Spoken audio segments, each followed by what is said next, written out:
कुटुंबाच्या प्रतिमेसाठी गप्प होतो, पण काही गोष्टी बोलल्या नाहीत तर पराभवानंतर नितेश राणेंची पोस्ट चर्चेत. Nitesh Rane Facebook post. गप्प होतो पक्षाच्या, माझ्या नेत्याच्या आणि कुटुंबाच्या प्रतिमेसाठी, पण काही गोष्टी बोलल्या नाहीत तर त्या खऱ्या वाटायला लागतात. आता ती वेळ आली आहे.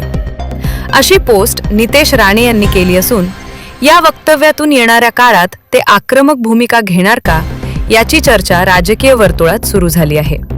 सिंधुदुर्ग जिल्ह्यातील नगरपालिकांच्या निवडणूक निकालानंतर राजकीय वातावरण तापले असून पालकमंत्री नितेश राणे यांनी सोशल मीडियावर केलेली पोस्ट सध्या चर्चेचा विषय ठरली आहे.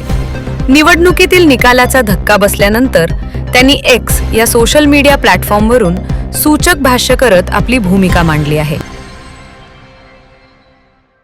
व्हिडिओ आवडला असेल तर लाईक करा, सबस्क्राईब करा. धन्यवाद.